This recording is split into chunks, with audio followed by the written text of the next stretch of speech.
საერთოდ ამ ქვეყანაში ჩემი პროფესიის ყოფნა არ ყოფნის საკითხი დგას, ისევე როგორც ბევრი სხვა პროფესიის, საერთოდ რა საჭიროა კი ასეც დგას ეს საკითხი, რა საჭიროა კი საერთოდ ადვოკატი, ეს ინსტიტუტი, იმიტომ რომ ჩვენი პროფესია მართლმსაჯულების სისტემის ნაწილია, მოიხსენებათ. ყოველთვის ყველა დროში ყველაზე საშინელებები აღესრულებოდა სასამართლოების ხელით.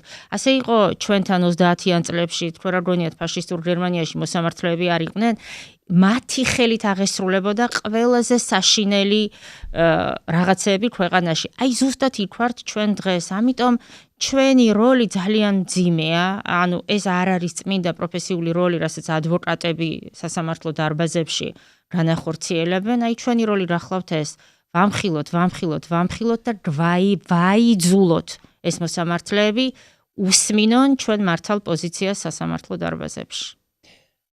როგორ აღიქვამთ, როგორ გრძნობთ ხოლმე, გისმენენ?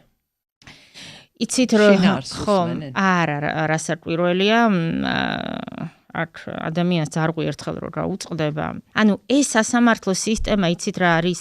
კიდევ უფრო უარესია, ვიდრე ჩვენ კიდე შეგვიძლია წარმოვიდგინოთ და ვიდრე კიდე თითოეულ ამ ქვეყნის მოქალაქეს შეუძლია წარმოიდგინოს მერწმუნეთ. გაცილებით უკეთესია, უარესია ამაზე და გაცილებით სასტიკია. ამიტომ ის ადამიანები, ვინც იგზიან, ამის მოლოდინი არ არის, რომ სინდისი და ნამუსი ერთ დღეს გაიღვიძებს, მაგრამ სხვა რჩევანი არ გვაქვს. ანუ ჩვენ მაინც უნდა ვაიძულოთ, გვისმინონ სასამართლო დარბაზში. ვიღაცა მაინც მოისმენს, ანუ საზოგადოება მოისმენს, ვიღაცა მათი ოჯახის წევრი მოისმენს ბოლო-ბოლო. აი ახლა ზუსტად ანალორ მზიას სასამართლოს ხდომა იყო გუშინ ადმინისტრაციული სამართალდარღვევის საქმეზე. და წარმოიდგინეთ, ანუ რა დღეშია ჩვენი სასამართლო სისტემა. ეს საქმე განსახილველად დააწერეს მის ნათესავს, რომელიც ქართული სტანდარტით ახლო ნათესავია, რაც ნორმალურ შემთხვევაში მას თვითაცილება უნდა გაეკეთებინა ამასთან დაკავშირებით.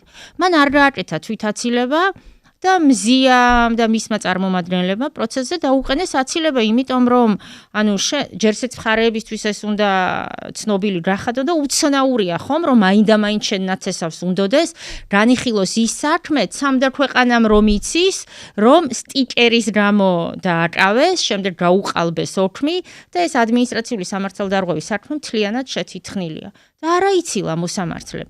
წარმოგიდგენიათ, ანუ სისტემა როგორი სასტიკია, არა ცილა იმიტომ, რომ მან უნდა გააკეთოს მისი ხელით ეს საშინელება და ამისთვის მზად არის.